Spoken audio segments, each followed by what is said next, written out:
Hi, welcome to Pictures, Noise and Words. I'm Hedgie, and this is Spire of Lazarus, he says, looking at his screen. This was a song, or this is the song, called FARAH, and it's from this album, Soaked in the Sands.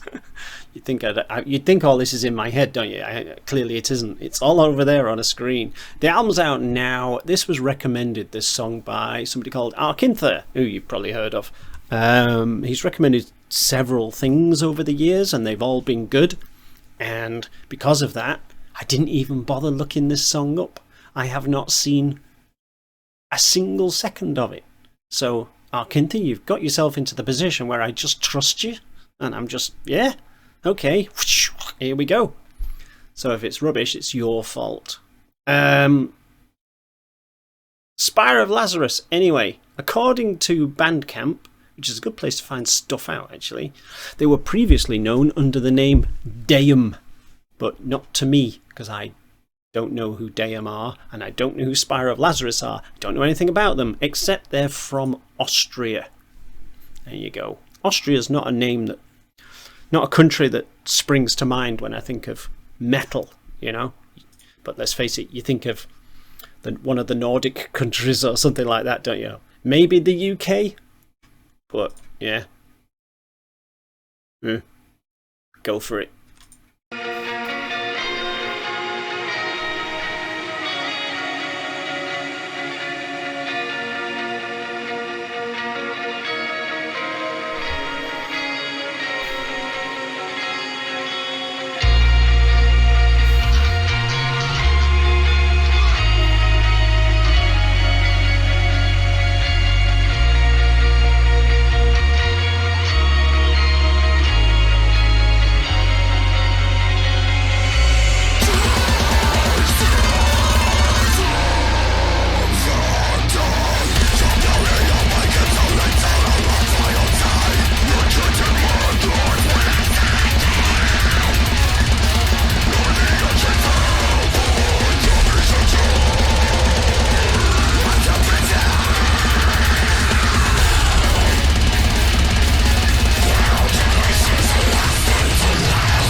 Well,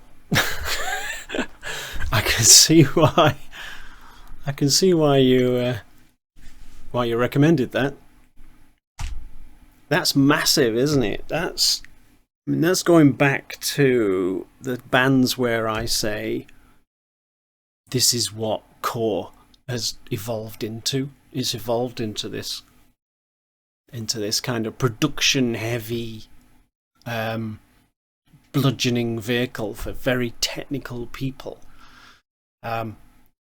So the musicianship is kind of right up there, but they have this utterly killer production that just crushes everything, basically.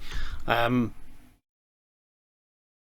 like these studio videos because you can see a heck of a lot more of what's actually going on. So if you are a technical band and you are putting in all of the technical chops, then it's a good way for people to actually see what's going on. If they were just on like a dark stage with lights shooting across or whatever, you miss, and smoke and all of that, you miss what's actually going on. You can hear it, but there's nothing quite like watching it happen. So sound-wise, yeah, this is enormous, isn't it? Crikey, I wonder what the whole album's like. You'd be exhausted by the time you got to the end of it.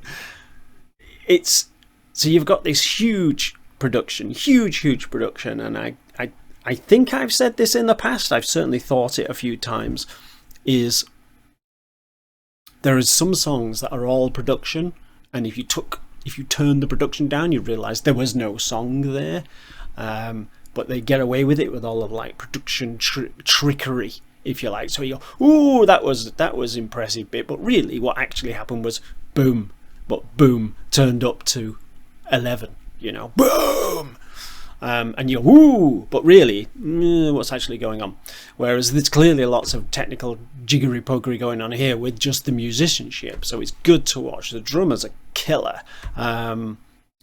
Having really flat drums, I could not play my drums like that. I mean, is that a stylistic choice? Is it like the keyboard player turning his keyboards up so you can see what he's doing? Is it a stylistic choice, do you think? Because it makes his technique look odd. It makes the style of the way he plays look odd. So serious all the time. And not that he should be smiling, but it's just like... but he's playing very quickly and he's probably concentrating like hell. But yeah, it's like an odd... It's just odd to me. My drums are all kind of... So my drums, when I set them up, which they're not up at the moment, but when I have them, they're kind of traditional, if you like.